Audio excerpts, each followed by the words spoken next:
like to welcome you all to another edition of In the Bleachers. As we tape this, it is October 10th, and the Patriots have come off a pretty nice win over the HFA, or HFJA. HFJA, I believe, is the... Again, I'm happy to be joined by my fellow co-hosts, Coach Wallace, Rich Flera, and out in the wings, warming up, is the Fly. Fly's smoking hot. No, I don't care. And again, I hate to say it, but we broke our record for emails again last week.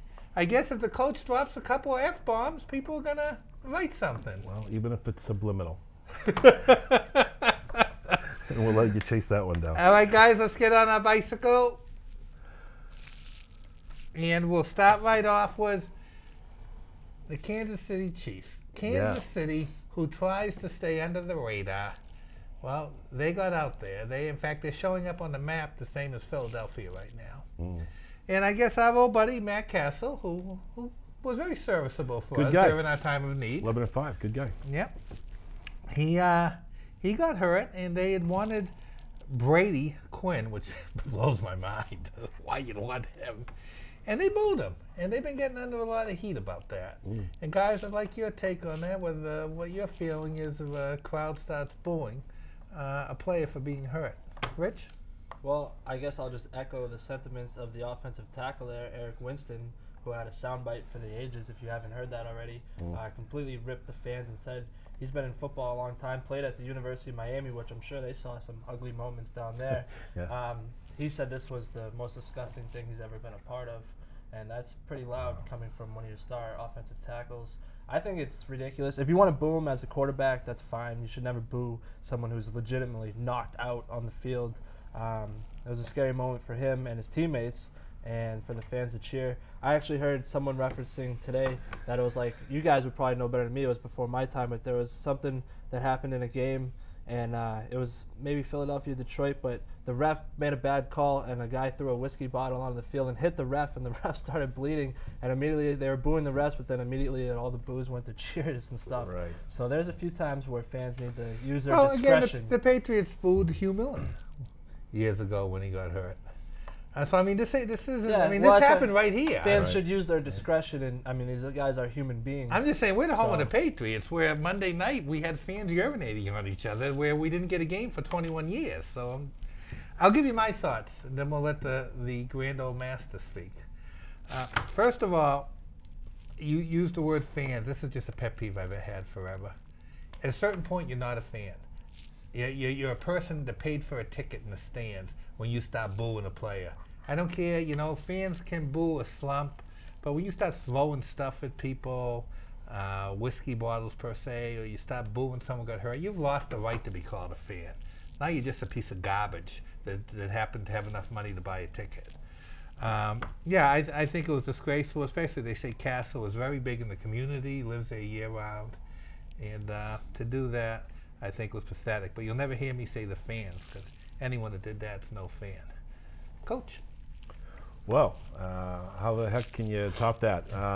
I wanted to go last day because I guess I wanted to present the side of the argument that probably is very unpopular, and that's the side of being the drunk in the stands, because that's what I was for a lot of years. And I agree, it's probably not the essence of being a fan, but when I heard Winston come up with that, and I agree, that's a good way to put it, Rich. It's a soundbite of the ages, because it was the most articulate I've heard a lineman talk since Alex Karras, who passed away. Mitt Romney should hire him. Mitch should probably get a speech writer. Although, Will Fork, I'm just saying, he speaks pretty well, in my opinion. Oh, very eloquent. Yeah, very eloquent. But I think I was thinking of the guy who did the needlepoint.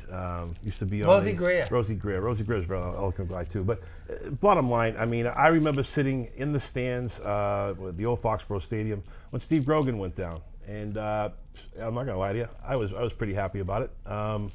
Then again, there was a lot of people that said that was the dawning of a new age of the Patriots. So I guess I'm not sticking up for the people in KC. Clearly they're wrong, and I don't endorse anyone getting hurt, but let's not get holier than thou here. I mean, we've all had some So probably things we'd like to recant. And I'm sure there wasn't 70,000 people booing Matt Castle's body being taken off the field. I'm sure it was a core group of pretty lubed up. When you listen to it, it sounds like a good solid 25,000 was it? Solid 25 grand. I actually heard Adam Schefter of ESPN make the argument that some fans, yes, were cheering for the injury, which he said was disgraceful, but a lot of fans were actually cheering, as you alluded to, for Brady Quinn coming into the game because they had been jockeying for him to get the start over Castle that whole week. So he said a lot of fans were actually just cheering Quinn going into the game, and it kind of got taken out of proportion. Well, let me spin the script, flip the script, as they say. What if that was an opponent team, someone on the other side getting wheeled off? Because clearly we've cheered for that stuff before. Does that make it okay? I mean, go back to your it fan makes it statement. more acceptable, yes. Okay, all right. So I just want to clarify. So if it's someone from the opposing team, the enemy, and they get hurt and they're getting wheeled off, hey. The fact is it classless? Yeah, either way it's classless because these are people with families. Classless, absolutely. Okay, but the fact is we all get caught up in a game. And are you asking me, is either one acceptable? No. Is one more acceptable than the other? That's what I'm asking. Yeah. It is. Yeah. It is kind of, right? I I mean, think as unpopular as that is to say. It don't make it right. I live by the old adage, to be the best, you got to beat the best. And I want to beat the other team at full strength. So I usually never root for anyone to get hurt because I don't want any excuses. Oh, you're so naive, man. I want to. I don't want any excuses. You're like the type of guy that doesn't Right. want a 52-0 game. You want a close one. No, I want a 52-0 game. No, have it over it. Oh no. But I don't want the other team to have a chance to say, "Oh, well, if he didn't get hurt." A W's a W, my friend. I don't want anyone to get hurt. The Jets use all the time, right? I'm sure when we beat the Jets, it'll be Revis was I was sure that you were gonna be the next Chris Bergman, and you're gonna do well, but you got to get Chris Bergman too, another good guy. Yeah, you got some naivety that No needs way. to be knocked. Oh yes. I don't want anyone oh to- God. I I don't don't want want. to see anyone I get don't hurt. want to say. I'm okay with you not wanting people to get hurt. That's fine. That's noble. My issue is, hey, if they get hurt and that helps us, that's like the Fly. When the Dolphins play the Jets, what does the Fly say? We hope I for just hope for multiple a lot of injuries. injuries. A lot of injuries. Yep. Does that make him a classless bastard? I guess it might. I agree. And I love him all the more for that. That's Well, let's not spend the whole thing about it. so I'm going to give Rich the last word. yeah. I think I said my piece. I think I said I don't think you should cheer one way or the other, and I personally want to beat the team at their best. So I don't cheer for injuries regardless. And I think it's ridiculous. High road, baby. Taking the high road. Except for Shula. Now, I'm not ready to go here. I'm not saying cheer. I'm saying if somebody, it's a game of injuries, and if you're telling me that two guys are going to go down on clean hits, and it's going to help my team win, I hate to say it, but I'm okay with that.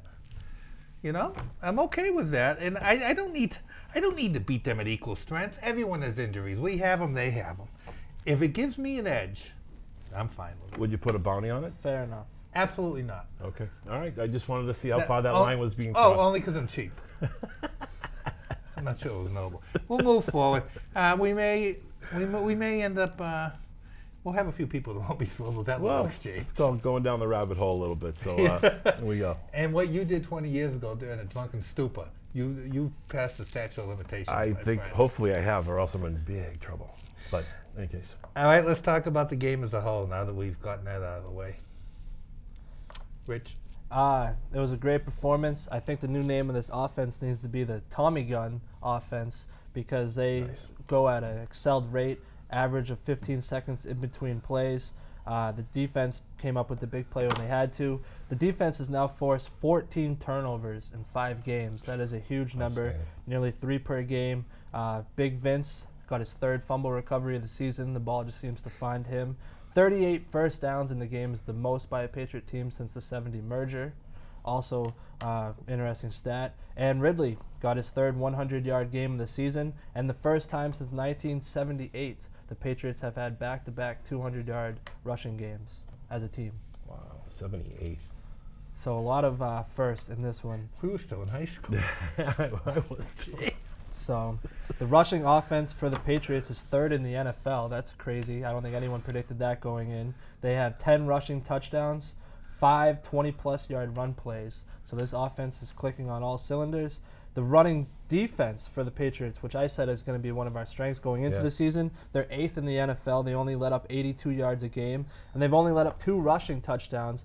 In my opinion, only one. One of them was a quarterback sneak by Kevin Kolb. Right. So really, they've only given up 1 rushing touchdown, and that was to Ray Rice, who's probably one of the, or not probably, is one of the best in the entire league. So 1 rushing touchdown against this defense is pretty formidable performance by these linebackers and defensive front. Yeah. Tavon Wilson, the rookie, another solid game. He had 10 tackles. He seems to be a guy that's all over the field as well. Yeah. I like what I've seen from him. I guess Belichick wasn't too far off picking him as high as he did, huh? No.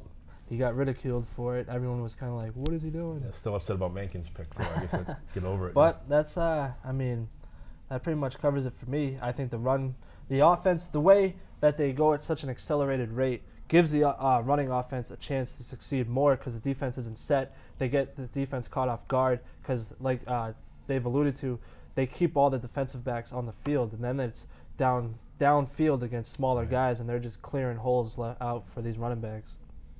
Coach? Yeah, I echo what Rich says, and obviously, I mean, I watched it, was it the third quarter where they did the 7 runs in a row, or maybe the end of the second?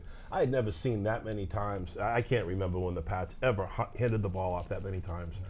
And just like you said, the defense was just on its heels and continued to just, you know, have their hands on their hips and barely get their arm down before the play was snapped. And I love the pace. I love he's even quicker than he was last year. I mean, last year he used to put a pretty quick offense in. But when he has the Tommy gun, I like that. They say he's going to a level. Even the Broncos players, they were saying we practiced for it, but we couldn't live it. We couldn't do it. Yeah, and we've even seen it practice now when we went down and saw them. I mean, they had a fast pace there, but nothing like what I saw on Sunday. That was incredible. And like I said, record amount of offensive plays, I think, right? So love what I see there. Dave, what do you think? Did you catch the game? Or? Oh, yeah. I watched it. I was very pleased. But what I want to segue into is our next area. I think you two covered it very well. Very astute. Oh, what they call it? Astute. And I think we handled Ridley's played good, but let's deal with this. Does he have fumbleitis, or is it just, hey, it's this stuff happens, it happens streakily, and let's not read into anything right now. Yeah, I'll just real quick, and I want to hear because you know a lot more about his college career, but I remember this guy who actually was just retired this week named Kevin Falk. And if people remember, Kevin had a little issue with holding on to the ball very early in his career. And I think anyone that knows him from most recent times, it's been that he's a pretty solid ball carrier. So in between for being fumbleitis and known for that, and his reputation ultimately as he goes into the Hall of Fame, Patriots Hall of Fame, was that interim period. And that's what Ridley's going to go through this week. And Belichick, I'm sure, as Parcells and Belichick did with Kevin Falk, is going to just be on him and just make that conscious, that high and tight, holding the ball. And basically, he'll be walking around training camp. He'll be in the cafeteria with a football. He's just going to be carrying a football. And I think it's something that's going to just run its course. I really don't. Until I see additional ones happen, and then maybe there is cause for concern. But right now, I think the kid's just running hard, and ultimately, you got a couple. Okay, and before I hand over to Rich, I just want to say, and the tough thing too, though, is that he's following is the law firm.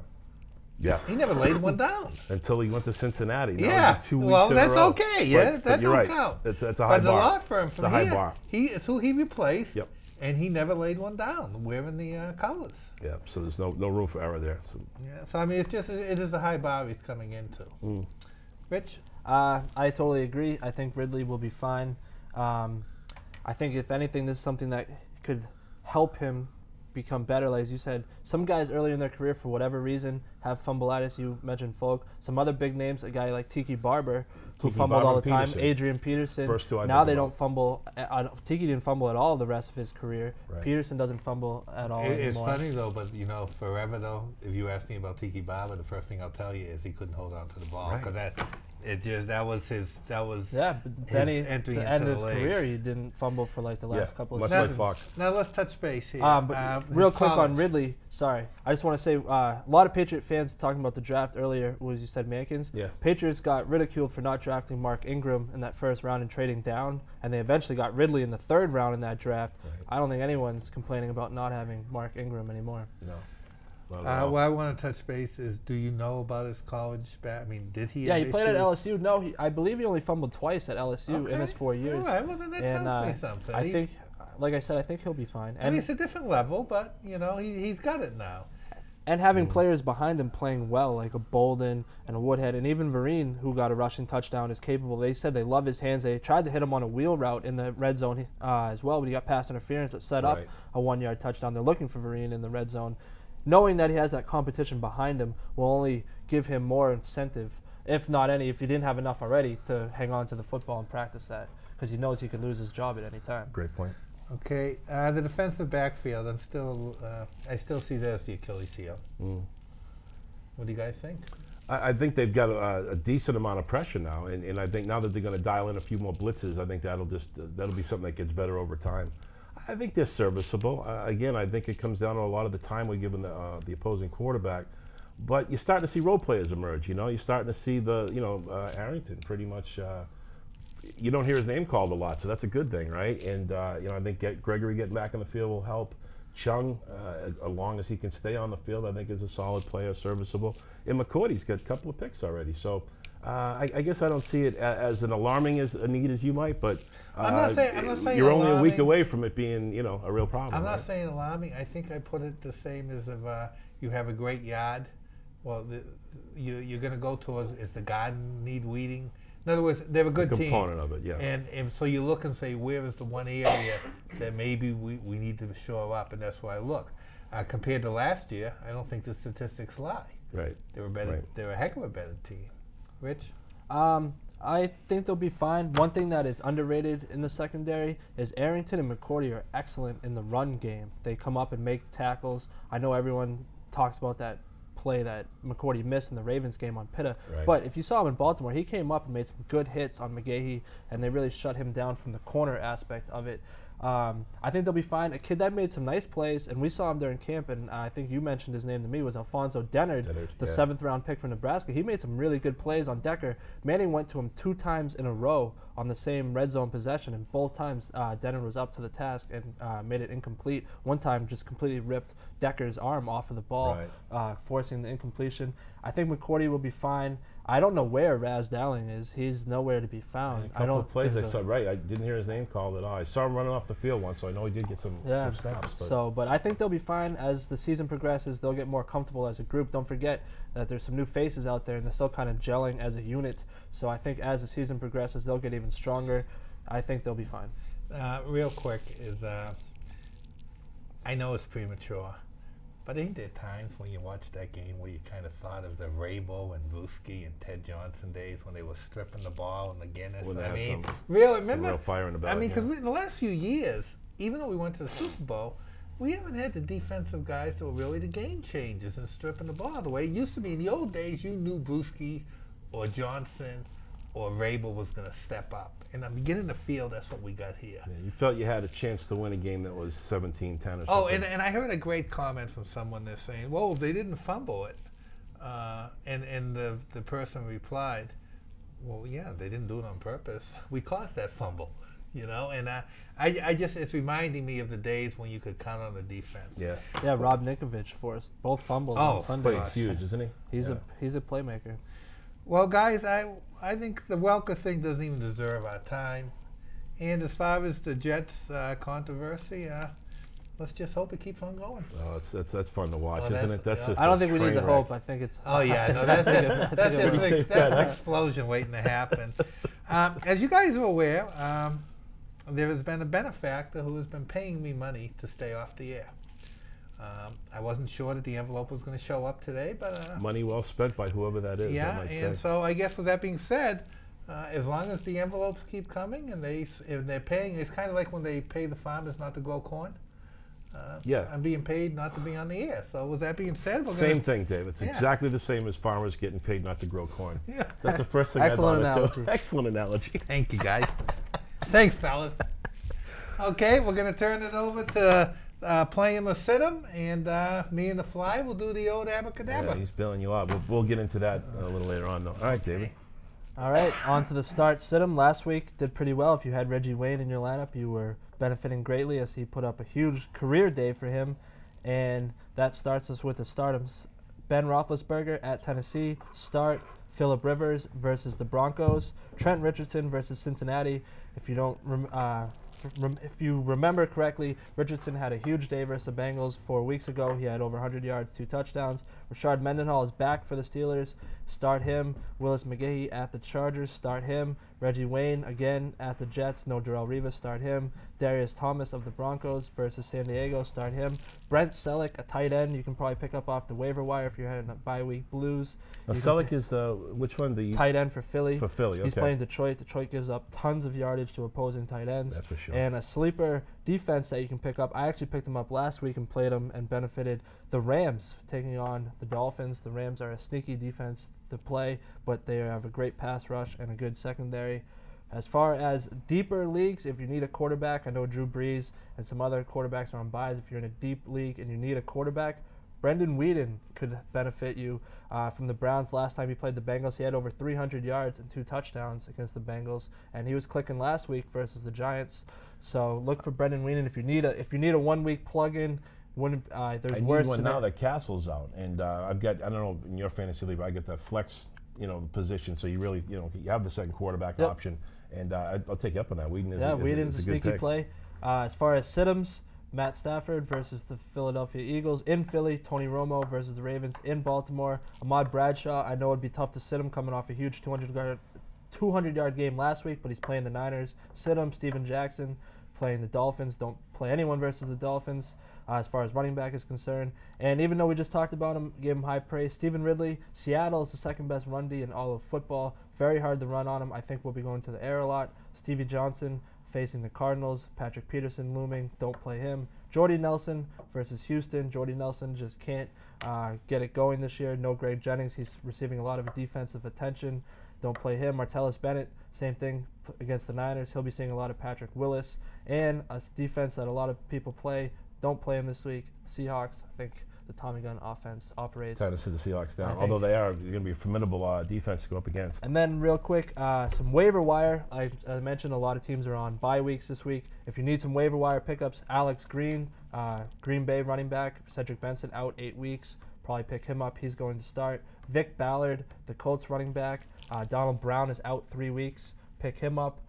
Brandon Gibson of St. Louis. The Rams' Danny Amendola is out for the foreseeable future. He's going to be the #1 guy in St. Louis for Sam Bradford. And William Powell, Arizona running back. Both Arizona running backs are shelved. Beanie Wells on IR and Ryan Williams also on IR. So William Powell next in line for the Cardinals. Starting running backs hard to come by, and those guys should be on the waiver wire. Go ahead and pick them up. Yeah, Rick. Give yourself a plug for your Saturday show. Yeah, I was just going to do that, Dave. That's not here. Anyway, great information here, buddy. I don't mean to. You go real fast, but each one of those are really, really well thought out and well balanced with some background stats. You do a heck of a job with that.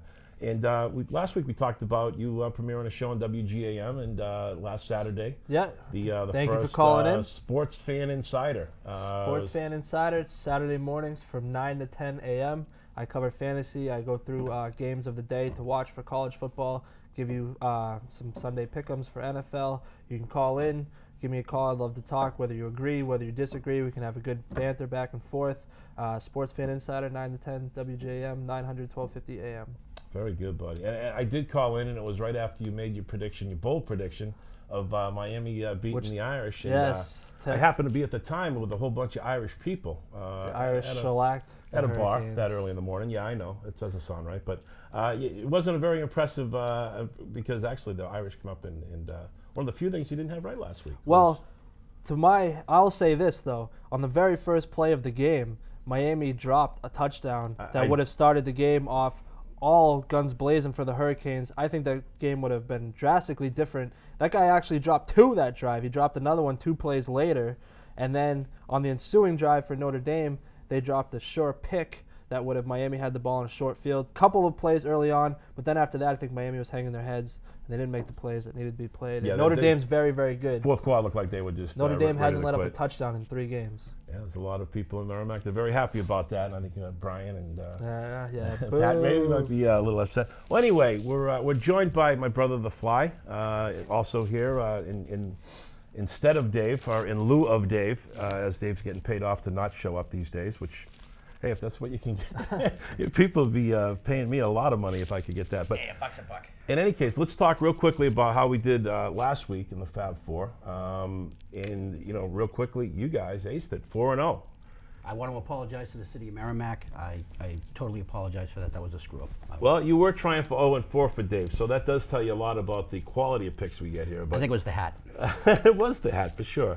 But real quickly, we all had the Pats. So that was my one win. I went 1-3, by the way. Being the devil's advocate is not a really good thing when you're going against. Well, it was the you previous guys. week. You flipped it. It seemed to work. So with me going 1-3 and you guys going 4-0, it kind of tightens up the race. So what that does for the overall picture is Dave and Rich, you are now tied at an even 10-10, and you know, 500. 500 Wow. rolling into week 6 here, and I'm sitting in the rear at 8-12, but I think we're going to make up some ground this week. So anyway, let's do Fab Four. Okay. This week we got a couple of really great matchups. First one is Denver. First one is the Patriots at Seattle.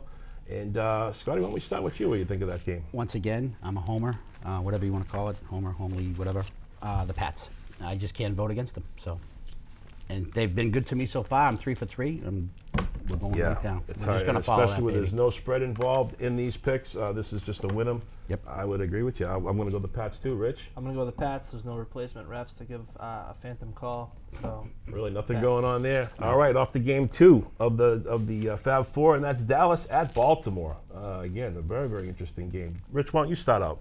I'm going to go with Baltimore. I know Dallas is coming off a bye week, and primarily teams do well coming off the bye week. But with that said, Tony Romo's prone to turnovers, and Baltimore's defense creates turnovers. So Baltimore wins.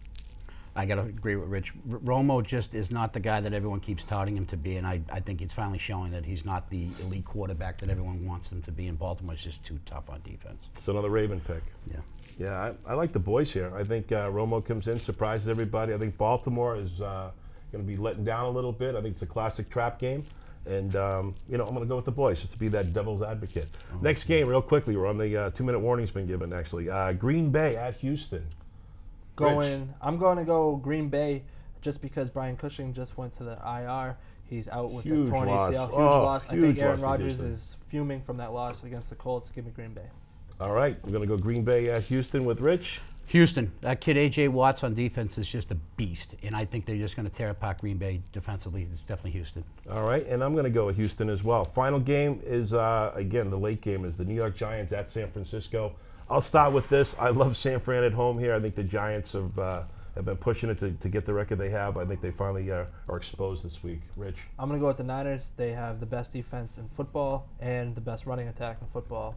And with that, I think it creates a win. No question. 49ers, payback's a bummer. And there it is, all 49ers, so go the other way, go Giants, right? Any case, well, thanks a lot for tuning in this week, folks, and we'll look forward to seeing you next week on In the Bleachers. Go Pats.